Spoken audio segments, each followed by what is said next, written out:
Dan RPS di mana?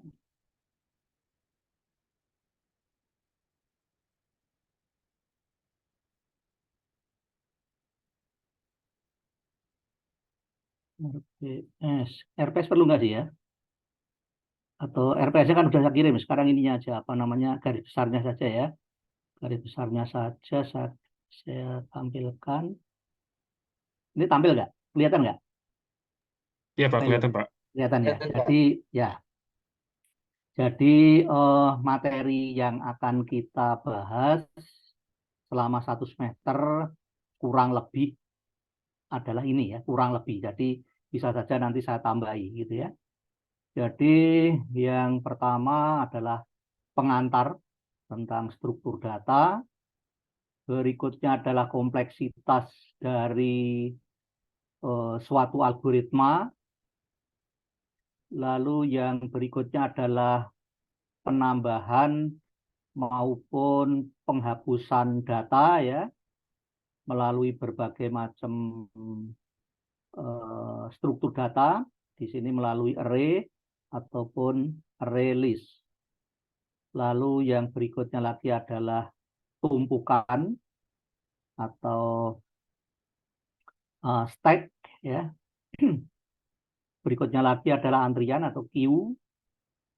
Lalu berikutnya lagi senare berantai atau linked list dan aplikasinya ya. Aplikasi yang menggunakan senare berantai atau linked list. Berikutnya lagi adalah binary tree, pohon biner. Lalu yang berikutnya lagi adalah pengurutan data atau sorting ya, sorting eh, dengan menggunakan beberapa algoritma sorting, algoritma dasar ya, beberapa algoritma sorting, bukan algoritma dasar ya, pokoknya menggunakan sejumlah algoritma sorting ya, yang mana algoritma sorting itu banyak sekali ya, banyak sekali.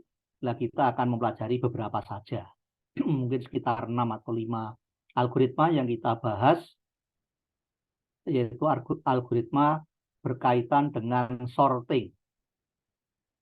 Lalu yang berikutnya lagi adalah searching, pencarian data. Lalu yang berikutnya lagi adalah salah satu bentuk struktur data yang lainnya lagi yang namanya adalah hash table, tabel hash.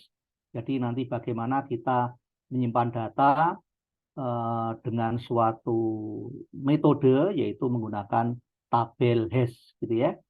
Lalu graf itu sepertinya nanti kita lihat apakah perlu apakah tidak, karena nanti juga akan mendapatkan materi graf di mata kuliah tersendiri, yaitu mata kuliah kalau di matematika itu namanya pengantar teori graf atau graf ya. Kalau di Ilkom itu pengantar teori graf, yaitu Madis 2, pengantar teori graf ya. Lalu buku-bukunya ya, buku yang sumber utama adalah bukunya Standish ini, Thomas Standish, Data Structure, Algoritma, and Software Principle. Tapi dalam bahasa C ya, bahasa C. Lalu yang kedua adalah bisa juga ditambahi bukunya Cruz Robert ini ya. Lalu buku bahasa Indonesia ada banyak juga yang membahas atau yang apa? Yang orang Indonesia yang menulis buku tentang struktur data ya. Ada Sitorus dan Sembiring itu, ini judulnya bukunya namanya Konsep dan Implementasi Struktur Data juga dengan C++. Lalu Abdul Qadir itu menggunakan Java, teori dan aplikasi struktur data menggunakan Java gitu ya. Dan yang lain-lainnya lagi. Jadi masih banyak buku struktur data yang bisa digunakan. Masih banyak buku struktur data yang bisa digunakan. Oke, Anda semester 3, di semester 1 sudah mengambil algoritma pemrograman ya. apa namanya di matematik? Semester 2. Dasar-dasar pemrograman ya. Iya Pak, bener Pak. Tegur, semangat pemrograman. Dasar-dasar pemrograman yang Anda pelajari Python ya, kalau salah ya. Iya Pak. Python, oke. Jadi nanti apa namanya sistem perkuliahannya adalah saya menyampaikan teori, lalu dari teori-teori itu nanti ada sejumlah tugas, baik tugas mandiri maupun tugas kelompok. Nah, baik tugas mandiri maupun tugas kelompok, mungkin yang lebih banyak tugas kelompoknya malahan ya. Nah, oleh karena itu nanti dari kelas kita itu nanti silakan dibuat menjadi 10 kelompok ya. Kalau nggak salah jumlah mahasiswanya berapa saya lihat di siakat terakhir 40-an ya kalau nggak salah ya. Enggak Pak, 35 Pak. Oh, 35. 35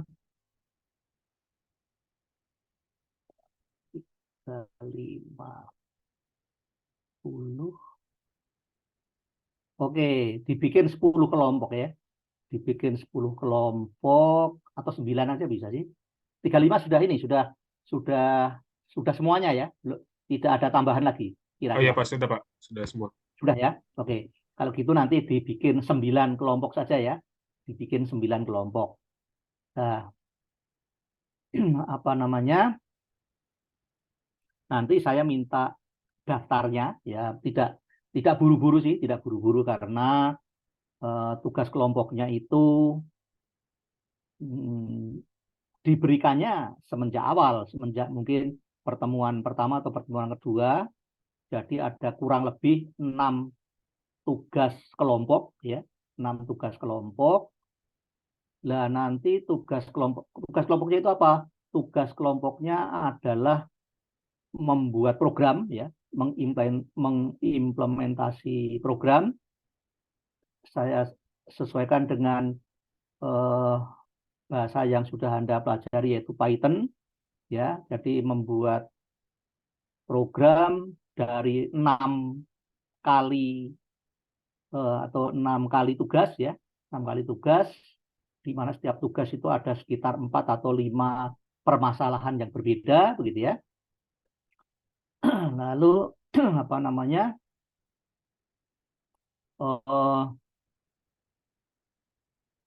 Nanti tugas kelompoknya itu dipresentasikan secara masing-masing. Jadi tidak dalam satu kelompok itu setiap mahasiswa mempresentasikan. Jadi kalau misal katakanlah begini, kalau misalkan anggota kelompoknya 4, lalu soalnya 4, berarti ya satu-satu, ya kan? Satu-satu, lalu nanti di saatnya presentasi, nanti setiap mahasiswa itu mempresentasikan program yang dibuatnya. Entah bikinnya terserah, apakah sendiri-sendiri, apakah diskusi dalam satu kelompok, pokoknya terserah. Mau tanya ke siapapun juga boleh, nggak masalah ya, nggak masalah. Yang penting nanti programnya bagus, gitu ya, bagus dan nilainya. Kalau programnya bagus kan nilainya baik. Gitu. Bagus dalam artian programnya itu namanya apa?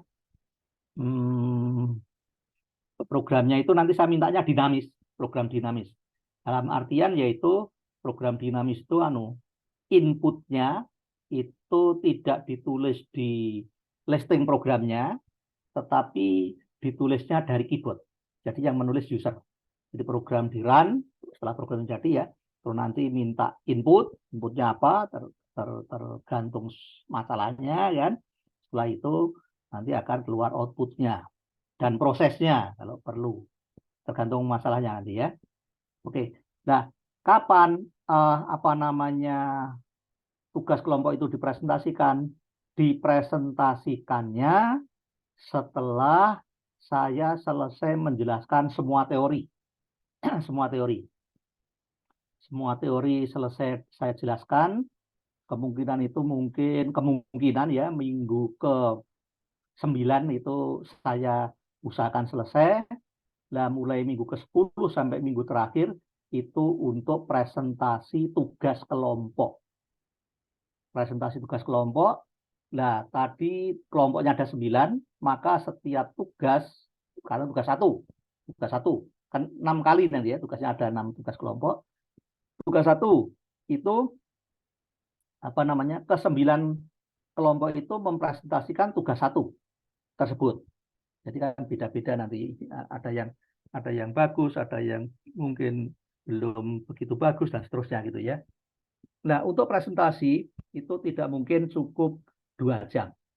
Jadi karena 9 kelompok itu semuanya harus presentasi, artinya setiap mahasiswa presentasi, maka paling tidak saya perlu waktu 2 kali 3 SKS. Jadi 2 kali 3 SKS, jadi nanti kalau apa namanya, presentasinya itu mulai minggu ke-10 ya.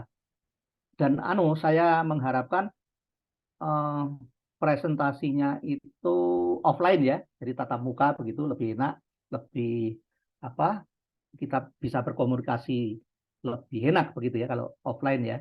Jadi mulai minggu ke-10 itu offline. Jadwal kita kan jam 4 ya. Jadi kalau bisa nanti kita dapat ruangan itu mulai jam 1 sampai sore, itu tidak diganggu oleh orang lain gitu ya. Kalau bisa seperti itu. Jadi setiap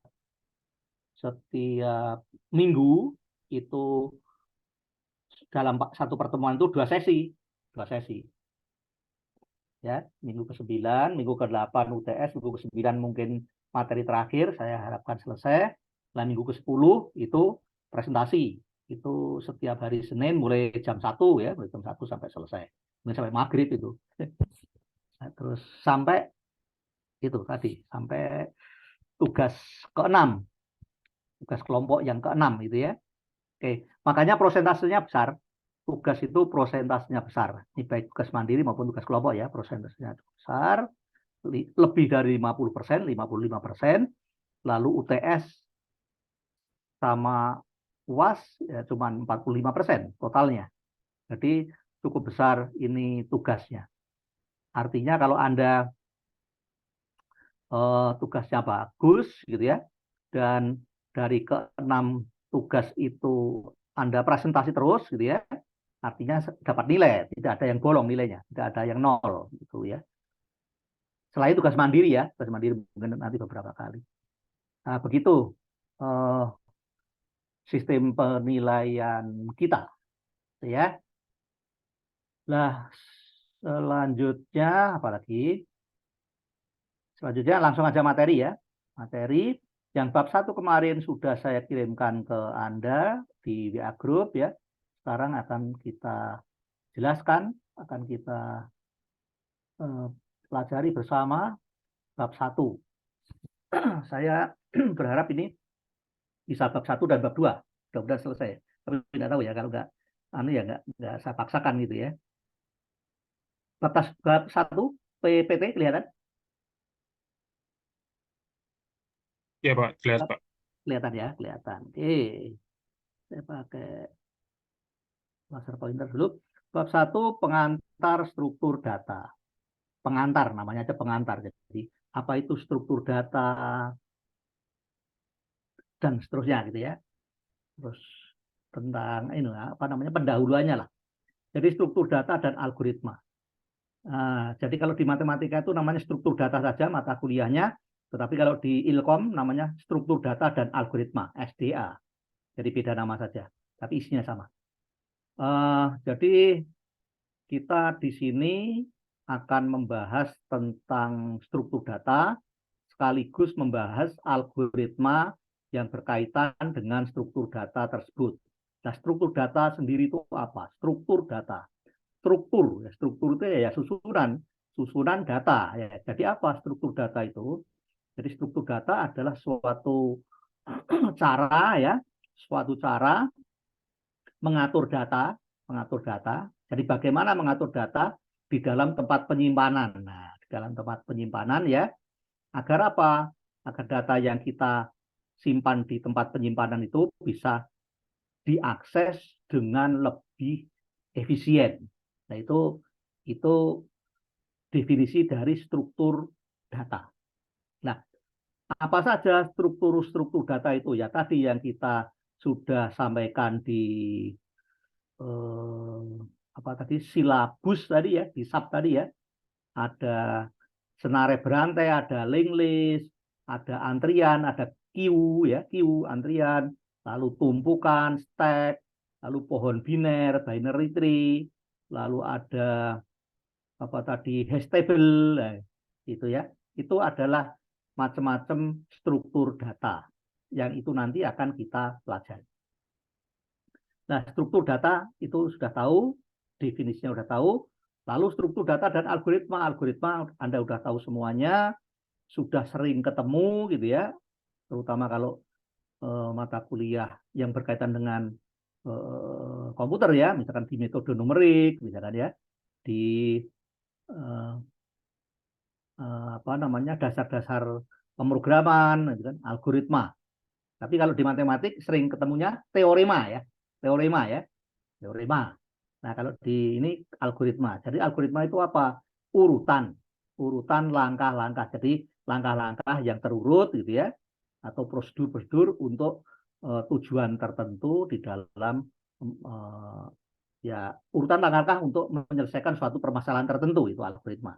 Urutan langkah-langkah untuk menyelesaikan suatu permasalahan tertentu. Nah, itu algoritma. Nah, sekarang contoh penggunaan algoritma di struktur data. Contoh penggunaan algoritma di struktur data.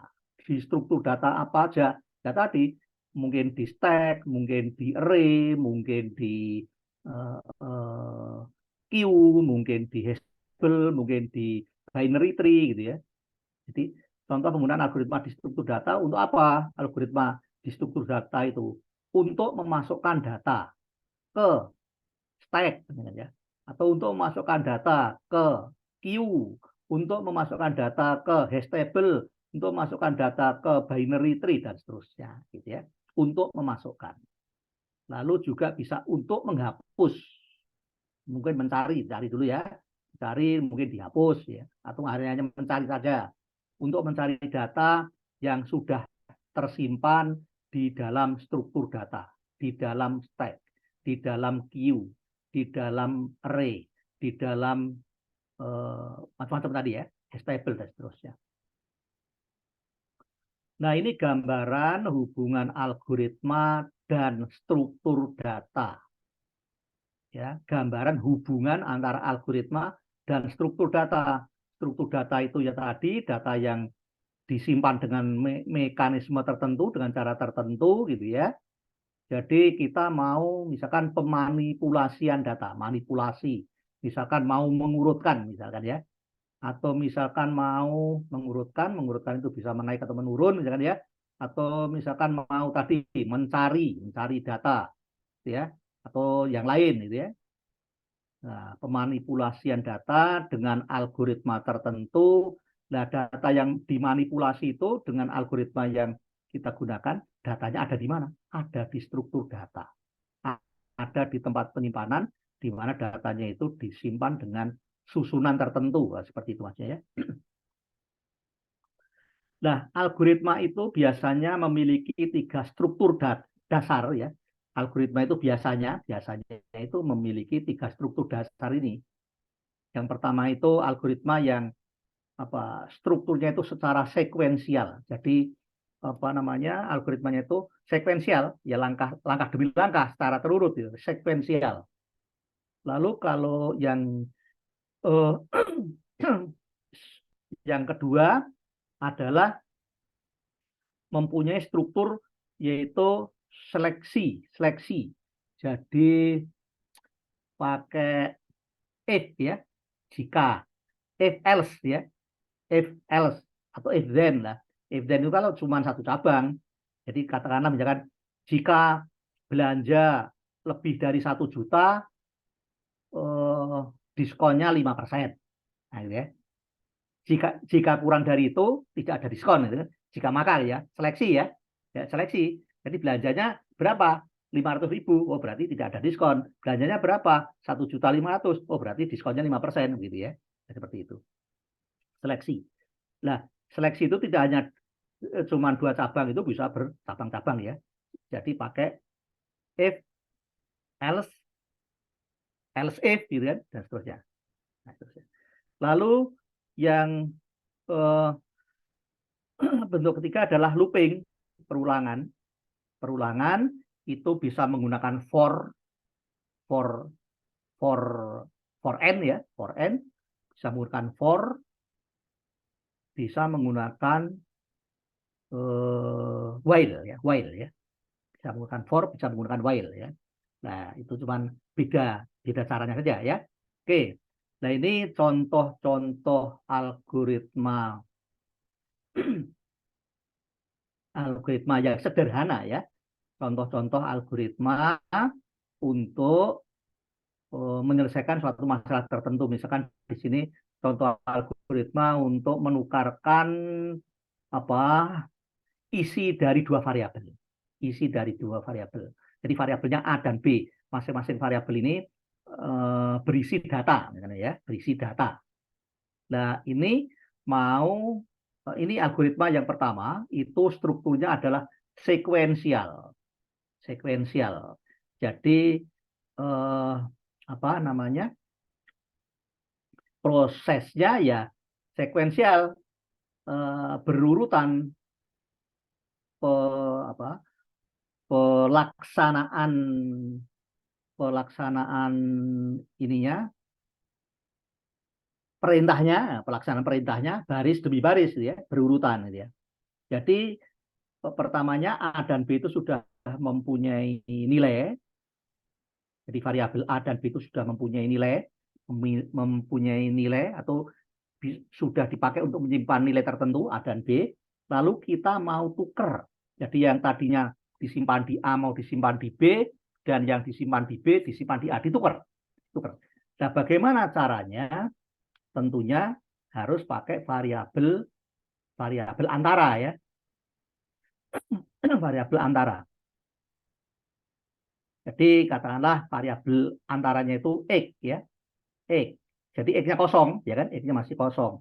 Maka X-nya dipakai untuk menyimpan data yang ada di A. Nah, jadi X-nya dipakai untuk menyimpan data yang ada di A. Jadi yang isinya X adalah data yang ada di A. Berarti A-nya kosong. Karena A-nya kosong, maka A-nya bisa diisi. A-nya bisa diisi. A-nya sekarang diisi oleh data yang ada di B. Nah, berarti A-nya sekarang berisi data yang ada di B. Oke ya. A-nya berisi data yang ada di B. Sekarang B-nya kosong. B-nya kosong. B-nya kosong. Karena B-nya kosong, maka B-nya bisa diisi oleh data yang ada di X. Di mana data yang ada di X tadi, atau data yang tersimpan di X, itu adalah data yang ada di A. Nah, berarti ini data yang ada di A dan data yang ada di B sudah tertukar, sudah ditukar ya. Jadi data yang ada di B sekarang disimpan di A, data yang ada di A sekarang disimpan di B. Ini sekuensial. Nah, algoritma pendek ini kalau dikonversi ke Java, misalkan ya, potongan algoritma ini, maka potongan programnya ya kira-kira seperti inilah Java. Nah, untuk Python sesuaikan ya, Lalu struktur yang kedua adalah seleksi. Seleksi milih yang mana, milih cabang yang mana ya, milih kondisi yang mana. Jadi struktur 2 seleksi digunakan untuk memilih tindakan yang sesuai tentunya ya, memilih tindakan yang sesuai, yang didasarkan oleh suatu kondisi tertentu ya. Jadi memilih tindakan yang sesuai dengan kondisi tertentu ya. Jadi kita memilih tindakan yang mana sesuai dengan kondisi yang sudah ditentukan. Seperti tadi saya ngasih contoh tadi masalah belanja tadi ya. Kalau belanjanya itu lebih dari 1 juta maka dapat diskon 5%. Kalau tidak itu, berarti tidak itu artinya tidak lebih dari 1 juta, berarti 1 juta atau kurang, berarti tidak ada diskon gitu ya. Nah, ini contoh masalahnya misalkan nilai A dan nilai B akan ditukar, tapi ada syaratnya di sini. Hanya jika nilai yang ada di A lebih besar dari nilai yang ada di B. Syaratnya itu. Artinya kalau tidak memenuhi syarat ya tidak ditukar gitu kan ya. Kalau nilai A dan nilai yang ada di A dan nilai yang ada di B atau data yang ada di A dan data yang ada di B itu sama atau yang di A lebih kecil dari yang di B, maka tidak ditukar ya gitu kan ya. Jadi kalau ini tidak dipenuhi maka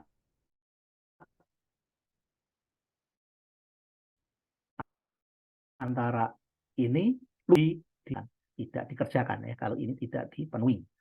Gitu ya. Jadi seperti ini. Jadi kalau A-nya lebih besar dari B maka ini ditukar. Data yang ada di A ditukar dengan data yang ada di B. Nah, prosesnya sama seperti yang tadi, algoritma yang atas tadi, yang sekuensial tadi kan. Sekuensial kan? Ini sekuensial, jadi mengerjakannya baris demi baris secara berurut, sekuensial, lalu ini dipakai untuk apa namanya di sini digabung tertentu gitu ya. Maka ini seleksi. Gitu ya. Jadi ini dikerjakan kalau memenuhi ini. Kalau tidak memenuhi ini ya ini tidak dikerjakan, dilompati langsung ke bawahnya ini ya. Oke, itu seleksi.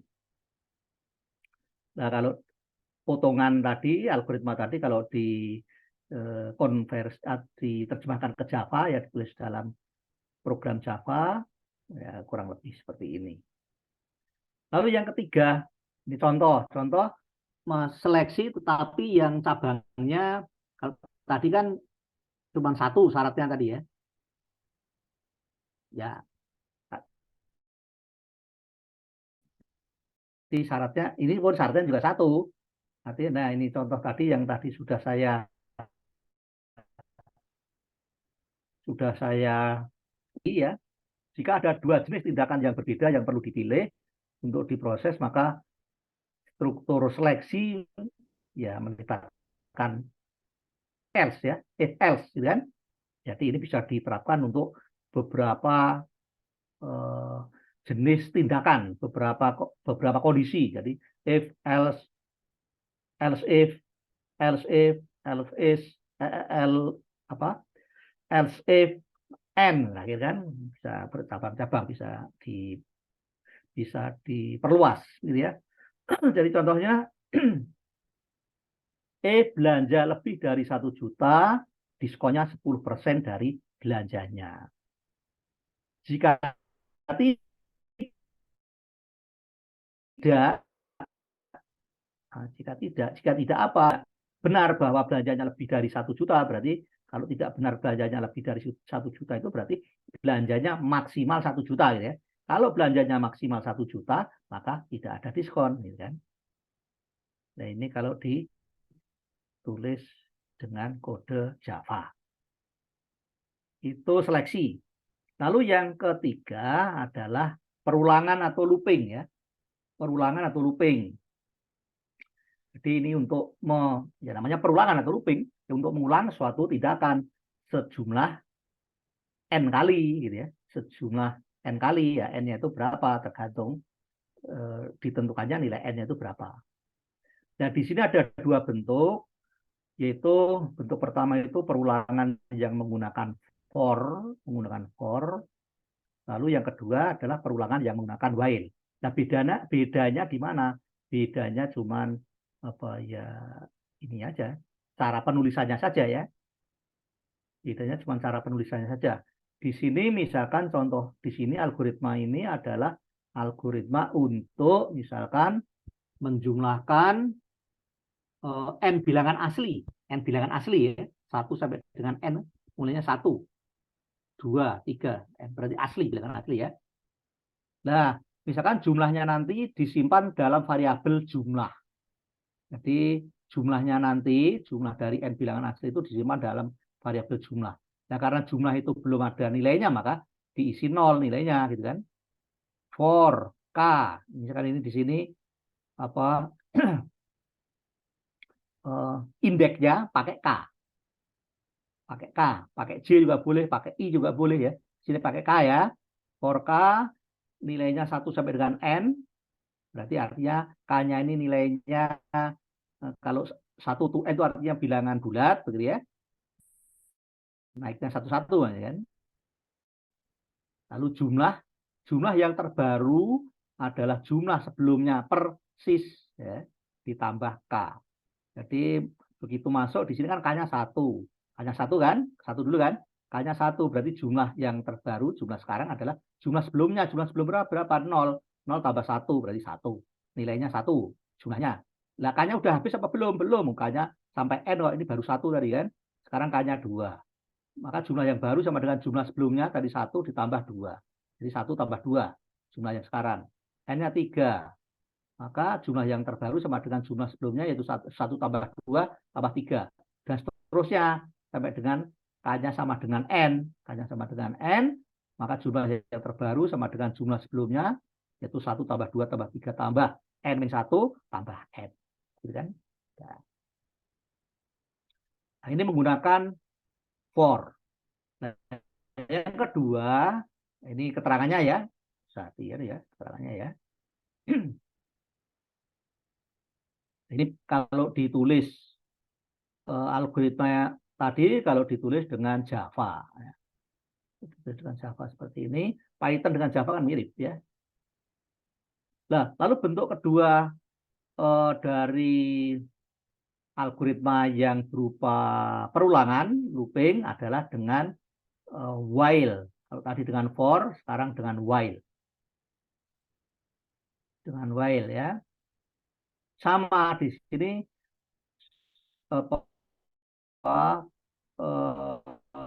untuk bilangan asli. Jadi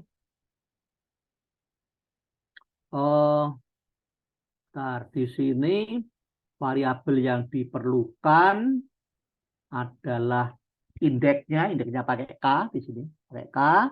Lalu di sini batas terbesar dari nilai indeks ya. Lalu variabel jumlah, kan ya. Jadi jumlah diinisialisasi dengan 0, nilai awalnya 0, K-nya nilai awalnya 1 gitu ya. Lalu N-nya tentunya juga sudah tahu, N-nya di sini kan ditulis ya, N-nya 100 kan ya. K-nya 1 masuk sini, K-nya 1. Lalu N-nya katakanlah ditulis sudah 100 di sini.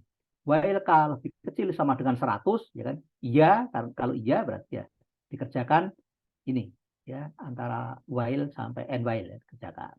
Jadi jumlah yang sekarang berarti jumlah sebelumnya berapa? 0. 0 tambah K-nya 1. Jadi 1 sebenarnya jumlah yang sekarang adalah 1. Sekarang K-nya naik 1. Dari K yang terbaru sama dengan K sebelumnya yaitu 1 tambah 1, 2. 2 dicek. Apakah 2 lebih kecil sama dengan 100? Iya. Iya, dan seterusnya. Gitu ya. Nah, itu algoritma. Jadi algoritma itu cuma ada 3 jenis itu. Ya. Sekuensial, seleksi, perulangan. Algoritma kan program juga cuma itu kan, jenisnya cuma itu kan, sekuensial, seleksi, perulangan. Itu aja.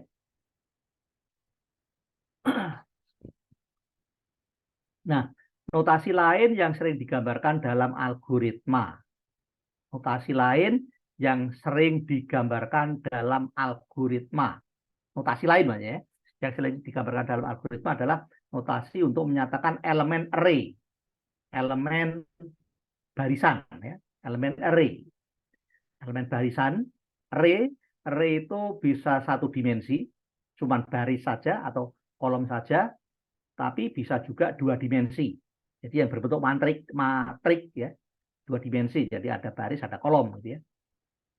Array atau larik adalah kumpulan data tentunya yang sejenis. Gitu ya, array. Nah, ini contoh array yang 1 dimensi. Array yang 1 dimensi. Jadi array pasti ada nama array-nya. Array-nya itu apa namanya? Ini kan A besar ya, nama array-nya. Mungkin B besar, D besar dan seterusnya gitu ya. Nah, biasanya indeks karena ini satu dimensi, maka indeksnya cuma satu jenis indeksnya ya, menyatakan di kolom berapa. Nah, indeks array itu mulainya biasanya dari 0, biasanya, tapi bisa juga dari 1 ya. Biasanya dari 0, tapi bisa juga dari 1. Bisa juga mulai dari 1. Nah, tergantung Anda maunya pakai yang mana. Apakah mulai dari 0, apakah mulai dari 1, silakan. Nah, karena di sini array-nya sudah punya nama, lalu indeksnya mulai dari 0, maka kalau kita membaca data tertentu di array itu, kita bisa menyebutkan, katakanlah 45 nih, contoh sini ya. 45. Oh, di sini elemen array A indeks ke 5, A5 gitu ya. Oke, jadi untuk mengakses ini adalah dengan ini notasinya. Nama array-nya, ini indeksnya. Nah, kalau satu dimensi satu dimensi ya, satu dimensi. Nah, nah sekarang di sini algoritma untuk menjumlahkan elemen array tadi. Jadi array tadi setiap elemennya itu punya notasi ya, punya notasi. Nah, maka untuk menjumlahkan ya gunakan notasi dari elemen-elemen array tersebut ya. Jadi kita menjumlahkan elemen array ini, misalkan ya, elemen array ini yang terdiri dari 8 elemen, indeksnya 0 sampai 7 ya sudah kan. Nah, kita mau jumlahkan. Jumlahnya nanti disimpan di variabel jumlah namanya ya. Nah, oleh karena itu di sini pakai for, karena mau disimpan di dalam variabel jumlah, maka diinisialisasi nilai awalnya adalah 0, lalu for k di sini untuk menyatakan indeks dari elemen array tadi 0 sampai 7, for k 0 to 7, maka ya ini perintahnya ini aja. Jumlah yang terbaru sama dengan jumlah sebelumnya persis ditambah AK, elemen array A indeks ke K. Jadi kalau K-nya 0 berarti ya jumlah sebelumnya 0, 0 ditambah elemen A, elemen array A indeks 0. Berapa? A0 itu berapa? A0 itu berapa? Itu jumlah yang sekarang ya. Jumlah yang sekarang. Lalu K-nya karena belum habis, K-nya berarti 1, maka jumlah yang sekarang sama dengan jumlah sebelumnya tadi A0, berarti A0 tambah A1. Nah, gitu kan? K-nya belum habis karena K-nya terakhir 7, dan seterusnya ya. Berarti maka kalau K-nya sudah sampai 7, maka jumlah sekarang adalah A0 tambah A1 tambah A2 tambah A3 dan seterusnya tambah A7. Nah, ini ya. Nah, ini tinggal isinya berapa, ini nilainya berapa, ini nilainya berapa, dan seterusnya akan bisa dijumlahkan. Oke, itu kalau menjumlahkan elemen array satu dimensi. Dan sekarang ini 2 dimensi ini. Jadi dalam bentuk matrik begitu ya. Ini array berdimensi 2. Dimensinya 2 karena di sini melibatkan baris dan kolom. Nah, sama seperti tadi, kalau berdimensi 1 tadi indeksnya mulai 0, nah, kalau berdimensi 2 juga begitu, barisnya mulainya 0, jadi baris pertama, baris yang paling awal itu baris 0, baris 1, baris 2, dan seterusnya. Kolomnya juga demikian, kolom 0, kolom 1, kolom 2, dan seterusnya. Begitu ya. Misalkan di sini nama array-nya B. Maka kalau saya kasih contoh misalkan di sini 87 berarti elemen array B indeksnya itu indeks barisnya 2, indeks kolomnya 1 ya kan? Barisnya kan 2, baris 0, baris 1, baris 2. Terus kolomnya kolom 0, kolom 1. Itu kan ya. Nah, sekarang kita mau menjumlahkan elemen array ini dengan algoritma.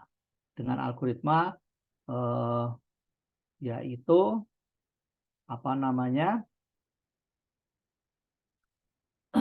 looping ya, looping yang menggunakan fasilitas looping tadi, perulangan ya, ulangan. Nah, menjumlahkannya bagaimana? Terserah. Boleh per baris dulu, baris 0 dulu habis, baru tambah baris 1, baru tambah baris 2. Boleh.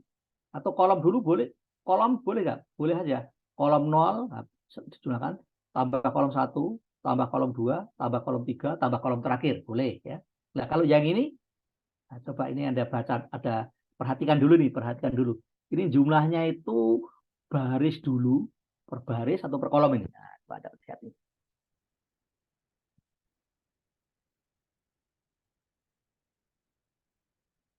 Ini algoritmanya seperti ini menjumlahkan elemen-elemen array B itu ya. Ini menjumlahkannya apa dulu? Baris per baris atau per kolom? Mungkin ini kayak per baris dulu, Pak. Per baris dulu, betul ya, per baris dulu. Jadi di sini ada indeks baris dan kolomnya J dan K. J itu 0 sampai 2 berarti baris ya, J-nya indeks baris. Baris 0, baris 1, baris 2. J sama dengan 0, J sama dengan 1, J sama dengan 2. Jadi untuk J sama dengan 0, untuk J sama dengan 0, berarti untuk baris 0, maka jumlahkan semua. Gitu kan? Jumlahkan semua. Dari kolom 0 sampai kolom 3. Untuk J-nya 0. Ditambah untuk J-nya 1, jumlahkan semua. Elemen yang ada di baris 1 dari elemen di baris 1 yang ada di kolom 0 sampai kolom 3. Ditambahkan lagi semua elemen yang ada di baris 2. J-nya 2. Ya. J-nya 2, jumlahkan semuanya, yaitu semua elemen yang ada di baris 2, yang mulai elemen yang ada di kolom 0, kolom 1 sampai kolom 3. Gitu ya. Artinya jumlah semuanya ini. Gitu ya. Oke ya. Nah, kalau mau menjumlahkan per kolom 0 dulu, baru tambah kolom 1, baru tambah kolom 2, baru tambah kolom 3 ya, silakan disesuaikan algoritmanya. Gitu ya. Disesuaikan algoritmanya. Gitu.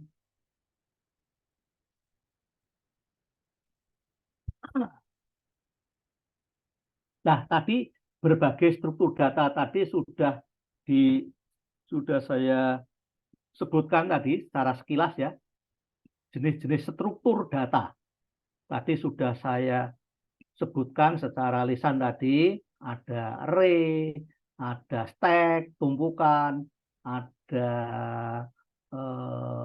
apa namanya antrian, queue, ada pohon biner, binary tree, ada tabel hash, table dan seterusnya gitu ya. Nah, apa dari masing-masing struktur data itu apa kelebihan dan apa kekurangannya. Nah, gitu ya. Jadi mengenal berbagai struktur data secara sekilas. Nah, tujuannya apa? Ya, tujuannya untuk melihat dari masing-masing struktur data itu kelebihannya apa, kekurangannya apa. Nah, gitu ya. Jadi nanti kalau Anda menggunakan ya gunakan yang sesuai dengan data yang Anda miliki gitu ya. Nah, berikut ini adalah beberapa struktur data yang dimaksud. Yang pertama array. Array, barisan kayak barisan tadi ya. Entah itu 1 dimensi atau 2 dimensi. Nah, kelebihan di array, struktur data array itu penambahan data di belakang itu mudah dilakukan. Di belakang itu ya di akhir ya, di belakang, di akhir. Data dimasukkan, masukkan lagi lah. Mau masukkan lagi itu mudah ya. Nah, kekurangannya apa? Kekurangannya kalau array itu, kekurangannya ukurannya tetap. Jadi maksudnya mau membuat array ini kan. Maka ukurannya harus ditentukan dulu. Misalkan mau menyimpan data tentang apa ya? Kalau PNS itu ada NIP ya, NIP ya, NIP ya. Kalau di swasta saya nggak tahu ya, mungkin NIP di swasta apa namanya, mungkin nomor induk apa gitu ya. Misalkan mau menyimpan data dari 150 karyawan, ya kan? 150 karyawan. Nah, array-nya harus ditetapkan dulu. Katakanlah array-nya sudah ditetapkan ukurannya 200. 200. Berarti bisa menyimpan 200 data atau ya? 200 data. Jadi ditetapkan terlebih dahulu ukurannya.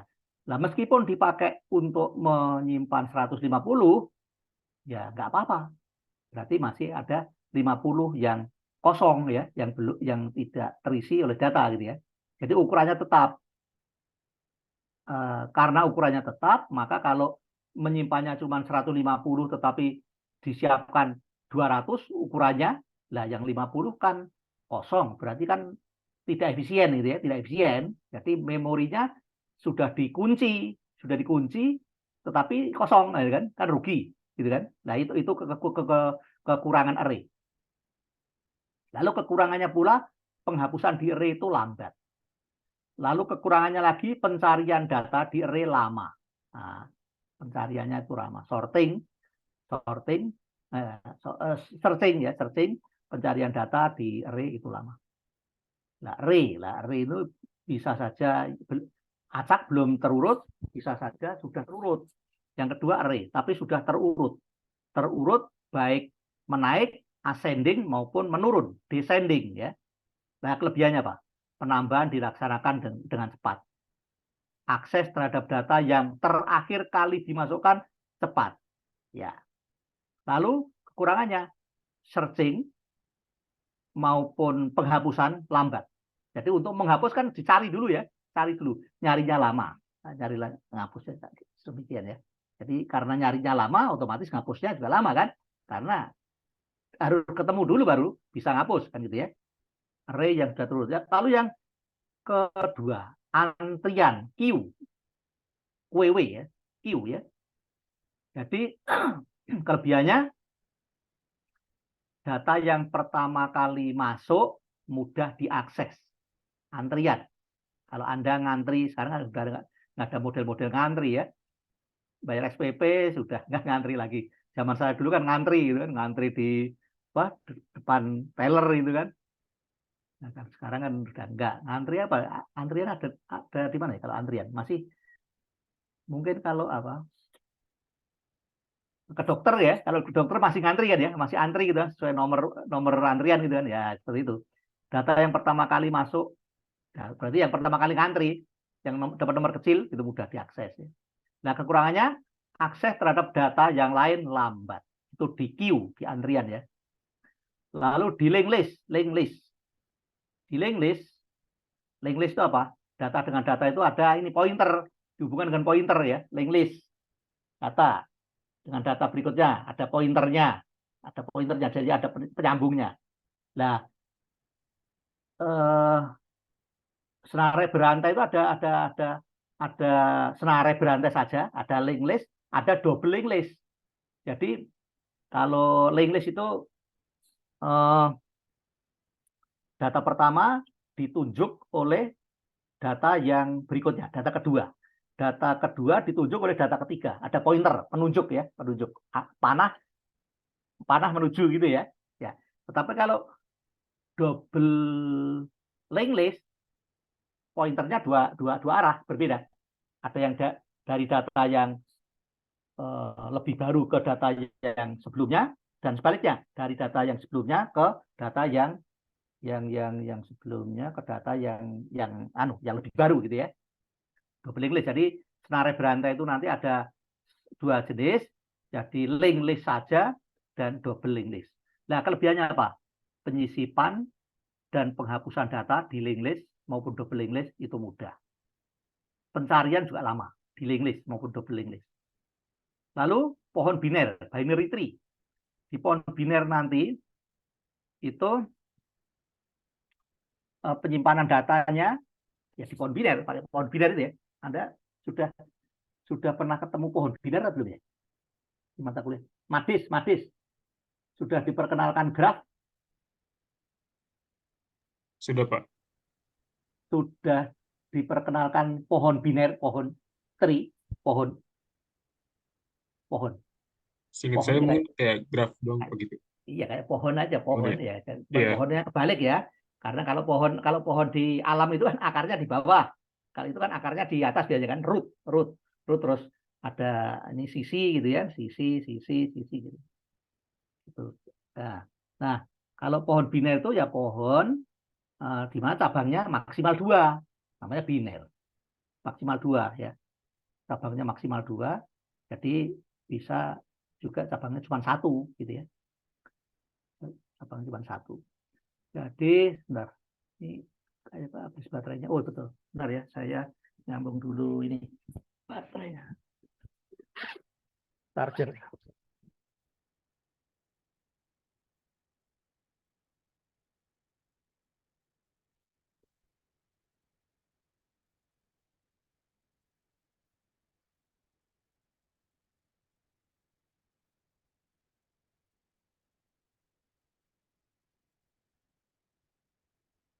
Oke, bisa bang tadi sampai ya.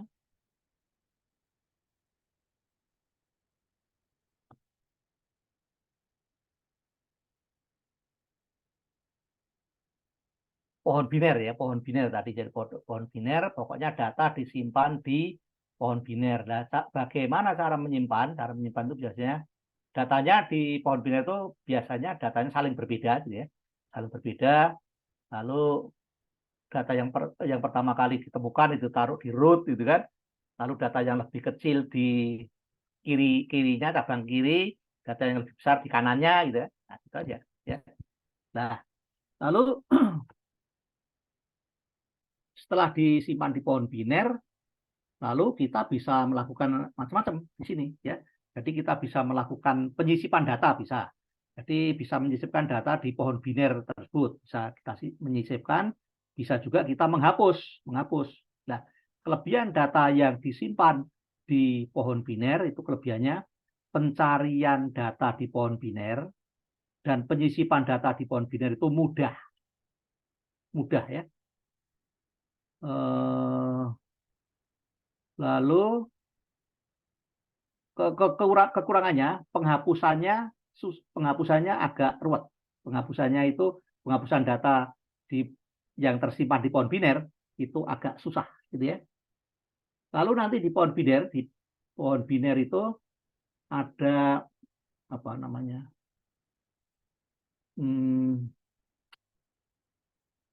Penelusuran data ya. Itu ada 3 jenis penelusuran. Jadi secara in order atau post order, in order, post order, dan pre order. Penelusuran data. Jadi data disimpan di pohon biner, nggak tahu seberapa banyak datanya, itu bisa ditelusuri datanya itu secara 3 cara tadi. Pre order, in order, dan post order. Nah itu bagaimana caranya? Nah, nanti ya, kalau udah nyampe ya. Lalu yang berikutnya hash table. Nah, hash table. Ini juga ada bermacam-macam cara data disimpan di hash table itu ada bermacam-macam cara. Ada 3 atau 6, ada banyak cara ya. Oke. Berikutnya bagaimana mengukur efisiensi. Efisiensi itu kaitannya dengan algoritma ya. Efisiensi di dalam ya menyelesaikan suatu pekerjaan gitu ya. Nah, kaitannya dengan algoritma yang digunakan. Jadi ukuran efisiensi di dalam struktur data itu ada dua ukuran, yaitu efisiensi pada waktu mengerjakan cepat apa enggak ya. Efisiensi pada waktu pengerjaan atau efisiensi dari sisi memori yang dibutuhkan untuk memproses itu perlu memori yang besar atau kecil, nah gitu ya.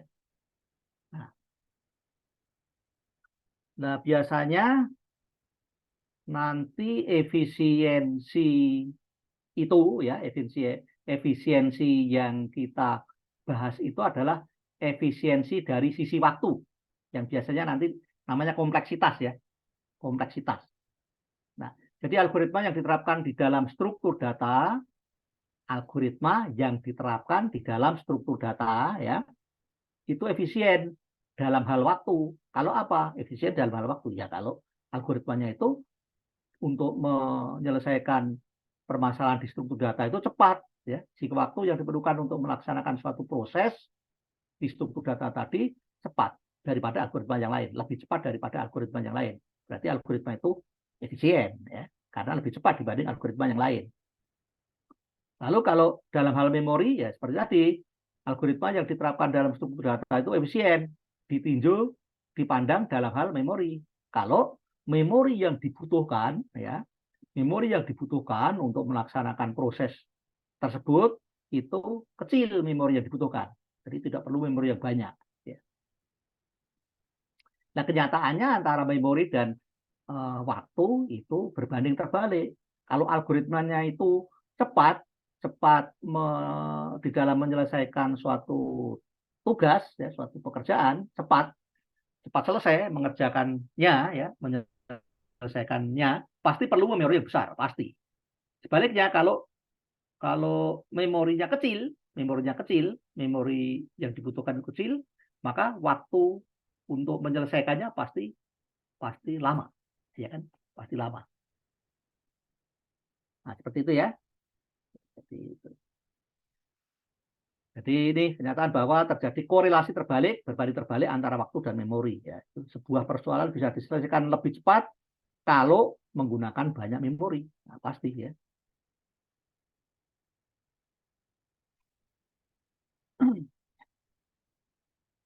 Sehingga ada kompleksitas ruang waktu. Ya. Nah, untuk mengetahui kompleksitas waktu suatu algoritma itu biasanya digunakan suatu notasi, yaitu notasi kompleksitas, big O. Jadi O-nya O besar, big O ya. O n kuadrat, O(n log n) dan macam-macam gitu ya. Big O. Jadi itu untuk menunjukkan kompleksitas dari suatu algoritma. Nah, gitu ya, kompleksitas dari suatu algoritma. Algoritmanya itu untuk menyelesaikan masalahnya itu perlu waktu yang lama tidak. Kalau ON berarti linear lebih cepat ya. Dibanding ON pangkat 3 gitu ya.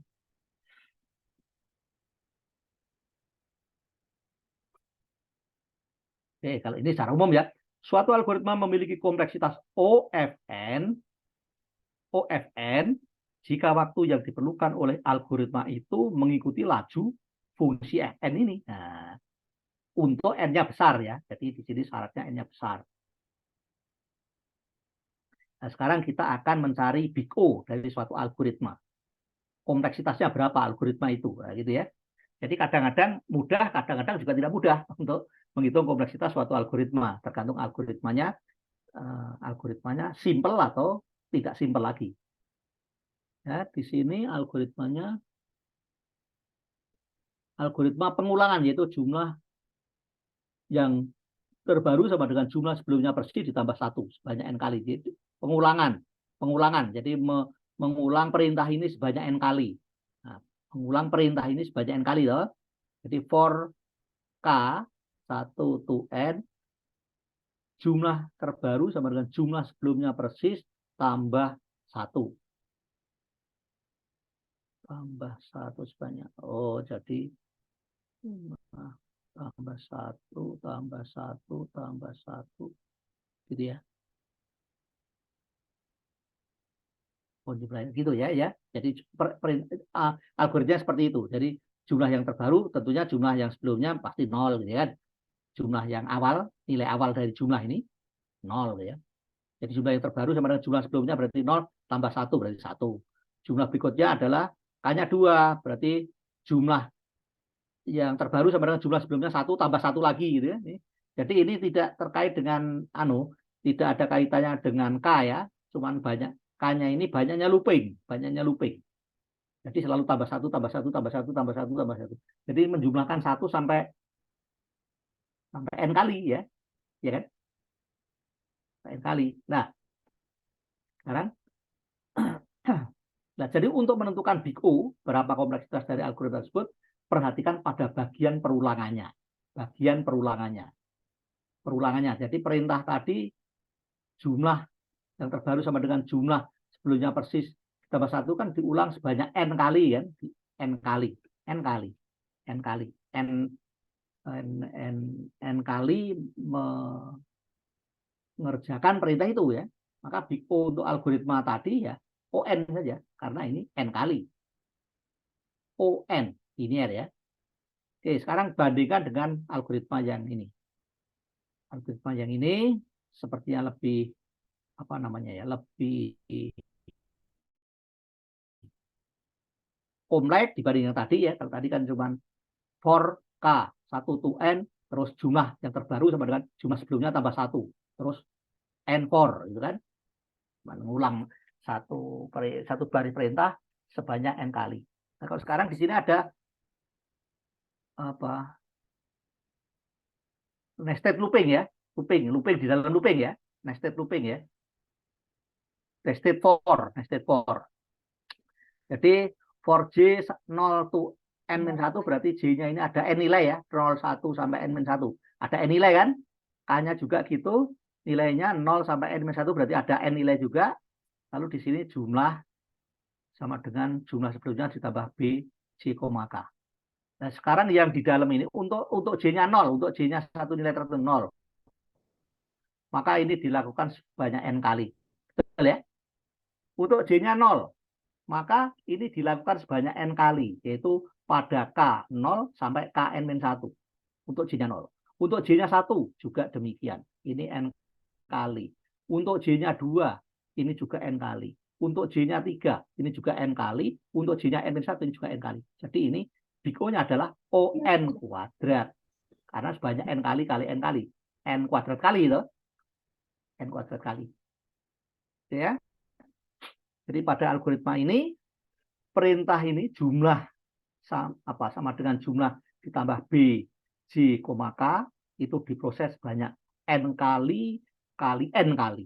Nah, berarti algoritma ini mempunyai big O-nya ON kuadrat. N kali n kuadrat ya. Oke, paham ya?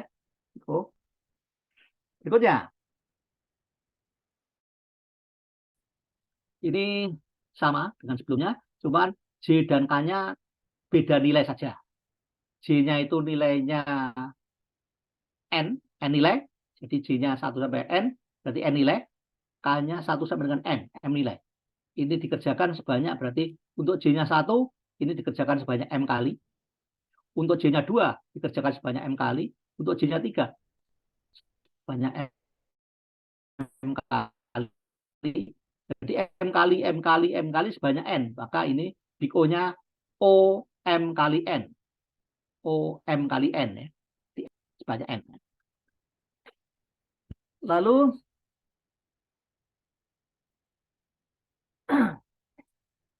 berikutnya lagi penghitungan big O sebetulnya ya. Nanti kalau misalkan gitu, kalau ini kan jelas, ada yang kurang jelas ya kan. Nah, dengan pendekatan. Jadi penghitungan big O sesungguhnya adalah menggunakan pendekatan. Contohnya, for J, J-nya itu 0 to n-1.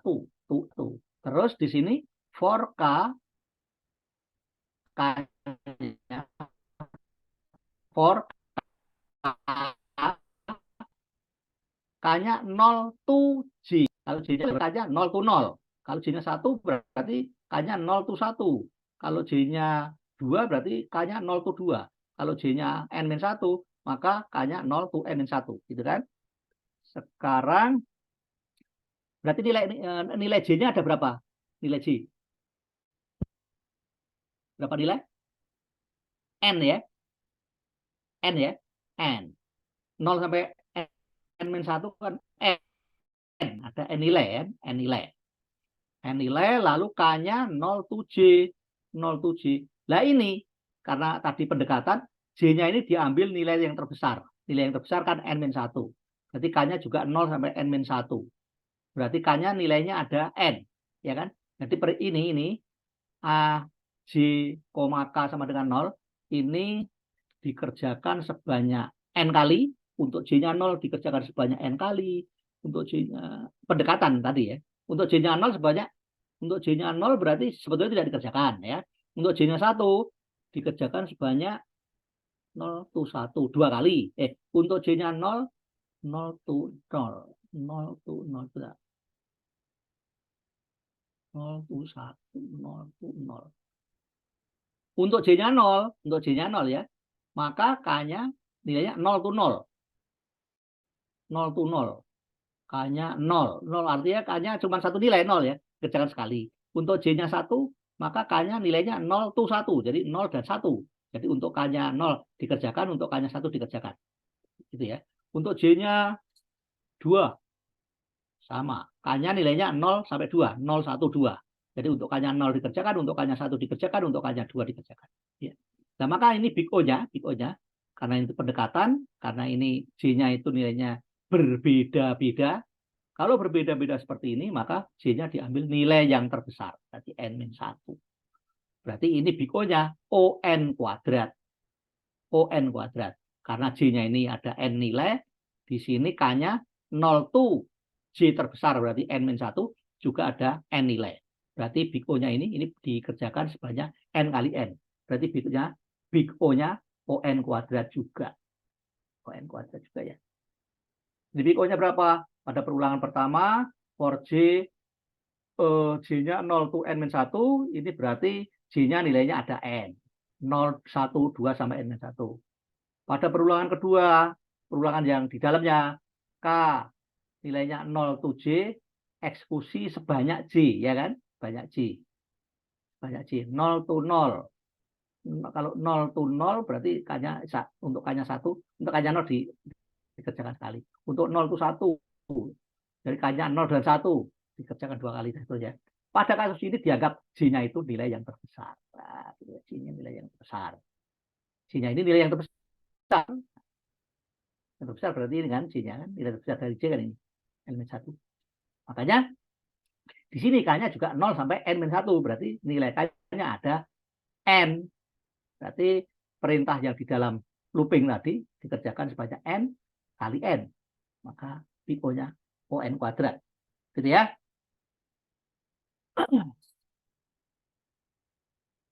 Nah, catatan penting yang perlu diperhatikan dalam menghitung big O, yang perlu diperhatikan adalah bagian yang berkontribusi menyumbang waktu eksekusi paling lama. Bagian yang berkontribusi menyumbang waktu eksekusi paling lama. Berarti bagian yang mana yang berkontribusi menyumbang waktu eksekusi paling lama? Yang tentunya pangkatnya paling besar, ya kan? Yang pangkatnya paling besar. Jadi kalau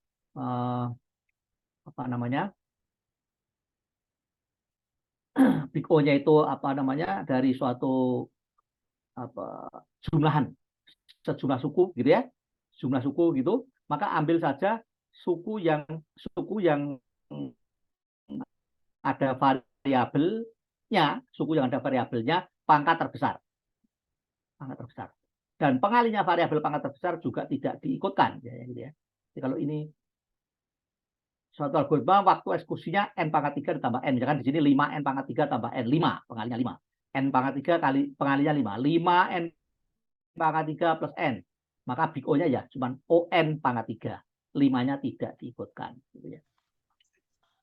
Iya, intinya maaf ya Pak, pokoknya cuma yang fungsi yang pangkatnya Ya. paling besar ya. Dan kalau semisal yang di n pangkat 3-nya ditambahin koefisiennya berapapun, itu koefisiennya dalam big O-nya tidak dianggap. Tidak dianggap. Betul, tidak dianggap. Jadi tidak disebutkan, tidak dianggap, betul ya. Tidak dianggap lah istilahnya. Tidak dianggap. Kenapa begitu? Karena di sini kan N-nya besar. N-nya besar ya. N-nya besar. Besar itu berapa? Ya sebesar-besarnya gitu ya. Katakanlah N-nya 1 miliar. 1 miliar pangkat 3 ya berapa itu? 1 miliar itu nolnya berapa? 9 ya. Ya, miliar nolnya 9 ya. 9 pangkat 3. 27 nolnya kan. 27 itu berapa triliun itu ya. Triliun kan nolnya 12. Nah, udah. Masih dibayangkan ya. Jadi kalau cuma dikalikan 5 itu, pengalinya itu nggak ngaruh gitu. Nggak ngaruh. Begitu ya. Syaratnya N-nya besar. Kalau N-nya kecil cuma ratusan begitu, nanti ada contohnya juga. Kalau N-nya nggak besar gitu, nah, mungkin nanti nilainya tidak. Nah, coba nanti ada contohnya ya. Kalau N-nya tidak besar. Jadi alasannya apa? Alasannya mengambil variabel pangkatnya yang terbesar, dan alasannya apa? Pengali atau koefisien dari variabel yang pangkatnya terbesar itu tidak diikutkan karena itu tadi. Kenapa diambil variabel pangkatnya yang terbesar? Karena suku-suku yang lain yang pangkatnya lebih kecil itu nilainya tidak begitu berpengaruh, ya istilahnya tidak begitu berpengaruh, asalkan n-nya besar loh ya, syaratnya n-nya besar. Kalau n-nya cuma puluhan itu ya berpengaruh gitu ya. Nanti ada contohnya. Termasuk pengalinya tadi variabel pangkat yang terbesar. Nah, ini contoh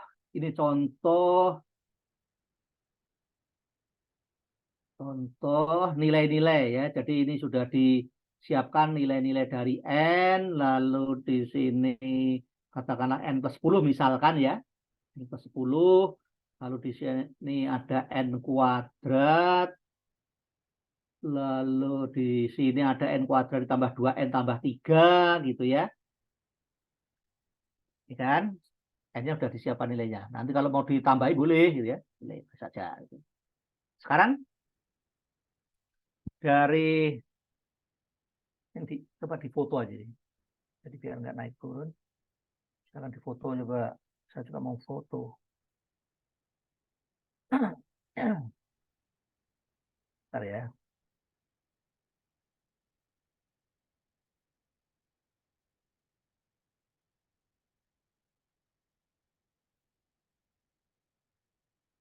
Sudah difoto?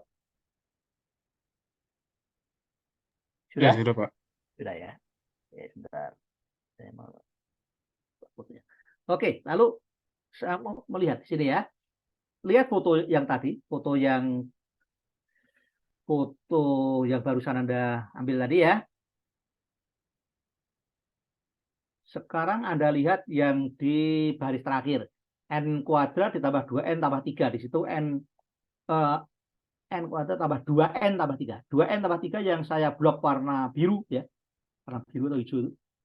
Ya, di situ berapa pengaruhnya? Berapa besar sih pengaruhnya kalau itu dibuang begitu ya? Tergantung besarnya N ya. Tergantung N-nya itu nilainya berapa. Kalau N-nya nilainya cuma 1, N-nya nilainya cuma 1 ya. Maka kalau nilainya cuma 1, 2N tambah 3 ini, 2N tambah 3 ini kalau dihilangkan, maka cukup besar juga pengaruhnya itu dihilangkan. Kalau dihilangkan berarti ada 2N tambah 3 kan 5 ya. 5. Ini kenapa ini 6 kurangi 1 per 6? 6 ini adalah nilai dari N kuadrat ditambah 2N tambah 3. Terus kenapa ini 6 dikurangi 1? 6 dikurangi 1 itu karena yang mau dihilangkan kan 2N plus 3. Maka 2N plus 3 itu adalah N kuadrat tambah 2N tambah 3 dikurangi N kuadrat. N kuadrat kalau N-nya 1 kan ya 1 ya. Ya kan? Jadi 6 ini adalah nilai dari N kuadrat tambah 2N tambah 3, lalu dikurangi 1. Kenapa dikurangi 1? Saya cuma mau menginginkan nilai dari 2N plus 3 yang mau dibuang. Kan mau dibuang kan? Suku yang variabelnya suku yang pangkatnya lebih kecil kan dibuang, tidak berpengaruh. Tapi kalau N-nya kecil ya besar juga pengaruhnya, kayak gitu kan. Jadi 2N plus 3 di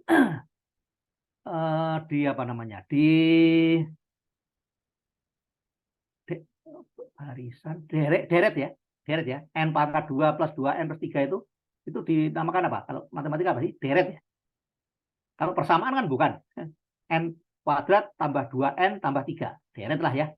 Atau jumlah dari 3 suku gitu ya. Jumlah dari 3 suku itu, maka kalau 2N tambah 3 itu dihilangkan, maka pengaruhnya ya lumayan juga. Yaitu 5 per 6. 5 per 6. Kalau jadikan persen, ya tinggal kalikan 100% gitu ya. Sekarang kalau N-nya 10, N-nya makin besar, maka pengaruhnya makin kecil. 2N tambah 3 itu pengaruhnya makin kecil. Pengaruhnya kemana? Ke N kuadrat tambah 2N tambah 3. ya. Pengaruhnya makin kecil.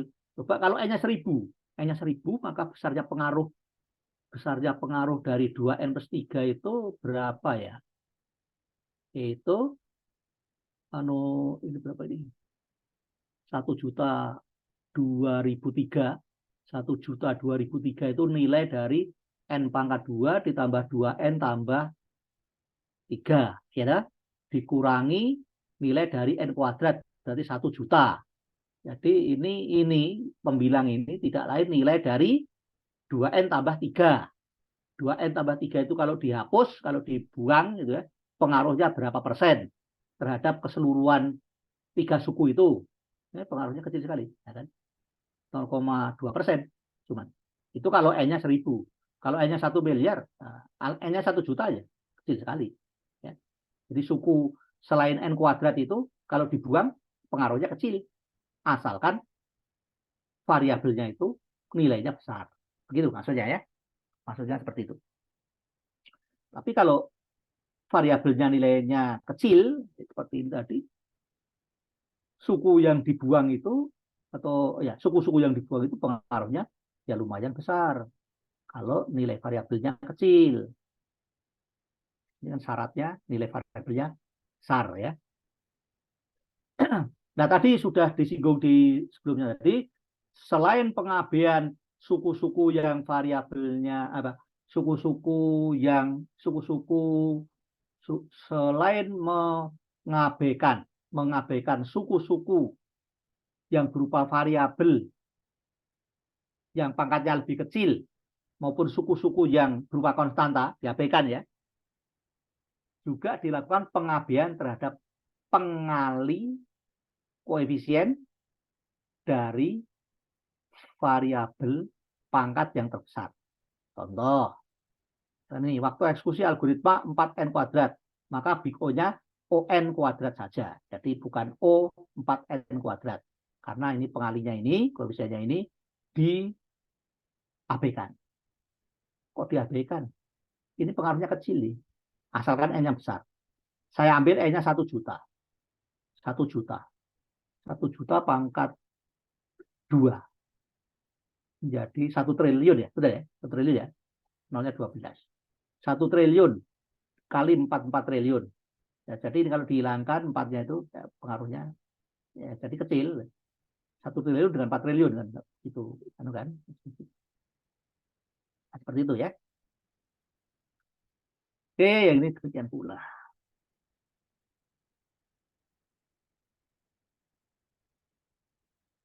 Nah, sekarang menghitung kompleksitas lagi. Ini ada algoritma yang terdiri dari beberapa baris perintah ya. Perintah pertama melakukan satu atau beberapa pernyataan, melakukan satu atau beberapa pernyataan, melakukan satu atau beberapa perintah istilahnya gitu ya. Jadi konstanta 1, 2, 3 gitu kan. Jadi kalau konstanta ya O1 gitu ya. Lalu for J 1 sampai dengan N. Jadi J-nya di sini ada N nilai. Ada N nilai ya. Baris pertama melakukan satu atau beberapa pernyataan. Jadi ini satu kan, O1 kan, tapi dilakukan sebanyak N kali, berarti ON gitu kan. Terus di sini pengulangan sebanyak N kali. Ini diulang sebanyak N kali. Setiap kali diulang sebanyak N kali. J-nya 1 diulang N kali, J-nya 2 diulang N kali, J-nya 3 diulang N kali, J-nya N diulang N kali, berarti ON kuadrat, ya kan? Maka totalnya ini adalah, kompleksitasnya adalah N kuadrat tambah N tambah 1 kan? Big O-nya adalah ON kuadrat. Jadi ini N persatunya diabaikan, gitu ya. Oke. Nah, tabel berikut ini memperlihatkan berbagai macam kompleksitas. Yang kolom paling kiri kompleksitas yang sering ditemui ya, di buku-buku ya tentunya buku-buku komputer ya, buku-buku komputer ya yang terkait dengan data, yang terkait dengan algoritma, terutama textbook ya, textbook itu. Nah, seperti ini ya. Jadi yang pertama adalah O konstanta. Keterangan contoh ya, jadi keterangan terus contohnya untuk operasi apa ya kan ya. Jadi O konstanta itu keterangan konstan operasi dengan jumlah yang tetap tadi ya. Melakukan satu atau beberapa perintah, nah, konstanta kan. Contoh operasi untuk menyisipkan atau menghapus satu data dalam antrian. Contohnya. Jadi ini lebih sederhana. Ya, lebih sederhana, ini lebih kompleks, ini lebih kompleks lagi seperti itu ya. N dengan log N kan kecilan log N lah ya. N-nya 100, log 100 kan cuma 2. Jadi ini lebih sederhana dibanding ini. O log N, logaritmik. Ini adalah untuk pencarian secara biner pada N elemen data yang telah terurut. N data telah terurut nih, terurut. Entah urutannya menaik atau menurun, lalu kita mencari data yang ada di barisan data yang sudah urut itu secara biner. Jadi pencarian data itu bisa secara linier, ngecek satu-satu sampai ketemu, dan yang kedua secara biner. Kalau secara biner itu apa? Data udah urut dulu, cari tengah-tengahnya, medianya ya. Lalu data yang kita cari itu kita cek dengan medianya. Lebih kecil mana yang kita cari? Oh, lebih kecil dari medianya yang kita cari itu. Oh, berarti nyarinya sebelah kiri median. Jangan di sebelah kanan median. Nah, di sebelah kanan median ya sampai kiamat nggak ketemu. Nggak ada di situ nilainya kan, datanya. Secara biner. Jadi patokannya median dulu, median. Data yang dicari itu apakah sama dengan median? Kalau sama dengan median ya udah ketemu. Oh, lebih kecil median. Nyari sebelah kiri. Oh, di sebelah nilai yang dicari lebih besar dari median. Di sebelah kanan. Gitu. Biner. Cuma 2 lokasi yang mungkin. Ya. Lalu ON linier ya. Jumlah langkah bergantung pada jumlah yang ditangani ya. Jadi ini mencari nilai terbesar dari sejumlah data yang tidak terurutkan. Mencari data terbesar. Mencari data terbesar dari sejumlah data yang tidak terurutkan. N kali. Apa? Kan ngecek satu-satu. Ketemu pertama. Oke. Yang kedua, kita bandingkan dengan yang pertama. Gede mana? Oh, gede yang ini. Yang lebih besar dipegang. Data yang ketiga, cek. Dibandingkan dengan yang terbesar sementara saat ini. Bandingan. Besar mana? Yang besar kita pegang. Dan terbesar saat ini kita pegang bandingkan dengan data yang baru ditemukan. Terbesar saat ini kita pegang dibandingkan data yang baru ditemukan dan seterusnya. Sampai terakhir. Berarti ngeceknya semua data dicek tuh ya. Sampai ketemu data yang terbesar yang mana. Linear. Lalu ON log N. Log linear. Ini biasanya untuk pengurutan data. Pengurutan data dengan metode quicksort. Quicksort. Nanti ada caranya. Ada algoritma quicksort. Nanti ini mainnya menggunakan pointer ya, menggunakan pointer mengurutkan data dengan quicksort itu, atau mengurutkan data dengan merge sort. Merge sort. Lalu ON kuadratik. Ini biasanya membandingkan 2 buah nilai pada array berukuran n kali n, array 2 dimensi ya, membandingkan 2 buah data, 2 buah nilai yang ada di array. Ini cukup ini juga cukup kompleks ya. Dan seterusnya ya. Nah, OC pangkat n, C-nya itu konstanta yang positif, menara Hanoi. Menara Hanoi kayak apa ya? Mungkin ini masalah di struktur data juga ada juga menara Hanoi ya. Lalu ON faktorial itu ada kompleksitas dalam menyelesaikan masalah perjalanan salesman dengan menggunakan BFS, brute force search. Nah, ini dipelajari di nanti Anda kuliah juga, mata kuliah wajib juga, yang namanya kalau di matematik namanya PAA, perancangan dan analisis algoritma. Nah, nanti akan mempelajari algoritma ini BFS, DFS gitu ya. Nah, BFS seperti apa? Itu ya. Kadang-kadang saya yang ngajar, kadang-kadang Pak Ari, kadang-kadang ya. PAA, perancangan dan analisis algoritma. Nah tadi, jadi yang ini paling sederhana, ini lebih kompleks, ini lebih kompleks lagi, ini yang paling kompleks gitu ya. Jadi BIGO adalah alat yang efektif untuk melakukan analisis algoritma, menganalisis algoritma. Oh, algoritmanya itu kompleksitasnya ON kuadrat. Oh, lumayan kompleks. Oh, algoritmanya kompleksitasnya ON pangkat 3. Cukup kompleks gitu ya. Tapi tidak membahas cara meningkatkan efisiensi algoritma itu, nggak bahas bagaimana cara meningkatkan efisiensi algoritma tersebut. Ini kan algoritmanya cukup kompleks. Lah bagaimana biar tidak kompleks, biar lebih efisien bagaimana? Itu kita tidak belajar itu ya.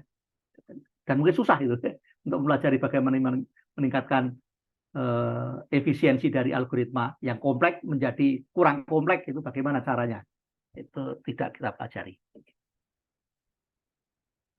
Nah, tadi pengabaian koefisien atau pengali bisa membuat BIGO tidak tepat untuk data yang kecil ya. Untuk data yang kecil ya. Kalau untuk nilainya itu nilai n-nya tadi kecil gitu ya. Misalkan ini ada 2 algoritma ini. Yang satu kompleksitasnya K kali N plus 500.000. Ini kan linear. Sepertinya linear ya. Algoritma yang kedua kompleksitasnya K N kuadrat.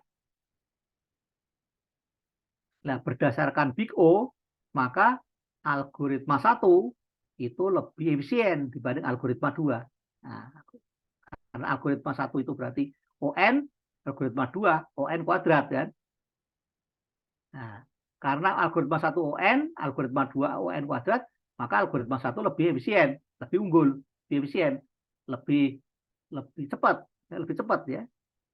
Nah, tapi tergantung N-nya ya. Kalau misalkan N-nya di sini 100. N-nya 100 kan. Maka waktu eksekusi algoritma 1 kalau N-nya 100, K-nya 3 loh. K-nya 3, N-nya 100. Maka kalau kita hitung di sini menjadi 3 kali 100 tambah 500.000 ya.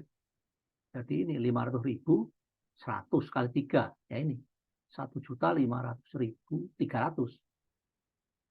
Waktu eksekusi algoritma 2 yang katanya ini apa kuadratik, BIGO-nya ON kuadrat, itu waktu eksekusi algoritma 2 lebih kecil, cuma 30.000 dibanding 1.500.300 kan jauh lebih kecil kan ini kan.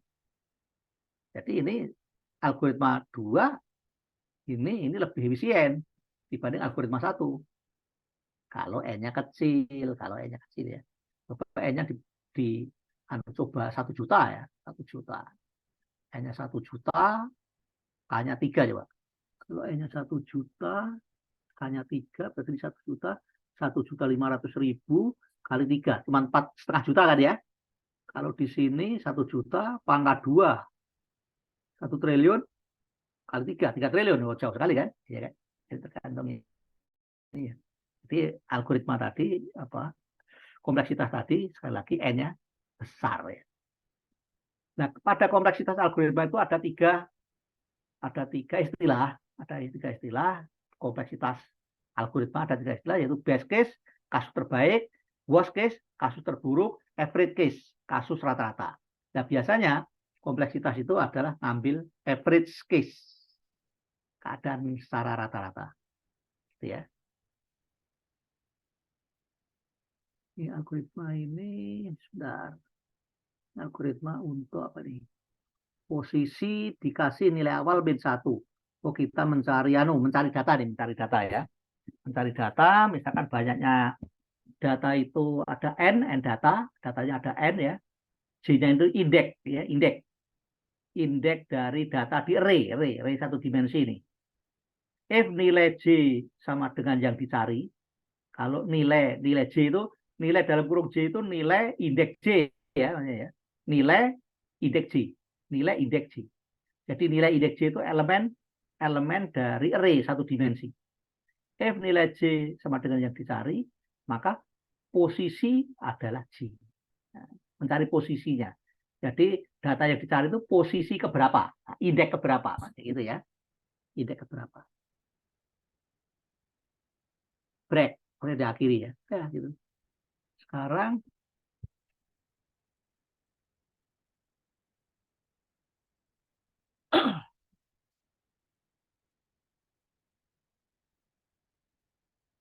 tutup ini, yang atas ditutup. Nah, sekarang kalau yang dicari itu adalah sebentar ya. Ini kan jadi ini tadi kan mencari data nih, mencari data dengan nilai tertentu gitu ya. Kalau sudah ketemu, nah, yang kita catat bukan datanya tapi indeksnya di posisi keberapa. Nah, di posisi keberapa. Jadi yang kita cari posisinya, indeksnya, bukan datanya. Ya. Ini data yang kita cari itu di posisi keberapa. Nah, jika yang dicari itu adalah di posisi terakhir ya, maka banyaknya pencarian ya n kali, ngecek satu-satu toh. Data pertama, oh bukan yang dicari. Data kedua, bukan yang dicari. Data terakhir yang dicari. Jadi kan data yang terakhir yang dicari. Jadi ngecek semua data. Nah, ini keadaan terburuk. Semua data dicari. Kan lama jadi ya kan? Ngecek semua data kan lama. Nah, maka big O-nya adalah ON. Keadaan terburuk, worst case. Jika yang dicari berada pada posisi pertama, maka begitu ngecek langsung ketemu. Nah, itu data ini best case, kasus terbaik. Kita mencari banyak data, mencari alamat nih. Begitu ketemu rumah, cocok nih ya kan, alamatnya. Nah, itu best case ya kan. Berarti big O-nya O1. Nah, kenyataan data yang dicari itu ada di mana-mana. Bisa di posisi 1, bisa di posisi 2, bisa di posisi 3, bisa di posisi terakhir. Makanya kita pakai rata-rata ya. Jadi kenyataannya data yang dicari itu bisa saja berada di mana-mana. Bisa di posisi ke-1, posisi ke-2, posisi ke-3, posisi ke N ya. Sehingga rata-rata banyaknya pencarian adalah N/2. N/2 adalah keadaan rata-rata. Maka big O-nya adalah ON/2 identik dengan ON. Jadi ini average case-nya juga ON sama dengan worst case ya. Oke, seperti itu. Jadi catatan kompleksitas waktu suatu algoritma yang dinyatakan dengan big O biasanya merujuk ke skenario keadaan rata-rata. Jadi ke skenario average case. Ya, bukan best case, bukan worst case tapi average case. Nah, selesai. Cuman sekarang berapa ya? Kalau mau melanjutkan ke bab udah 8:30 nih. Nggak usah ya, bab 2 minggu depan aja ya. Dan jangan malam.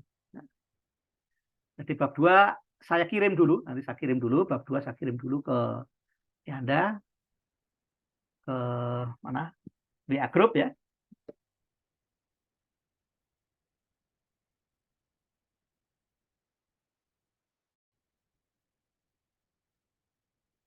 Oke, saya stop share dulu.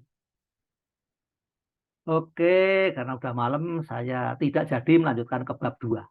Tapi nanti materinya saya kirim dulu ke WA Group ya. Anda baca-baca dulu untuk dijelaskan di pertemuan minggu depan. Gitu ya. Yang hadir 34. Arik ini ya dicicil ininya ya. Pengisian form 0506 ya. Oh, iya Pak. Oke Pak.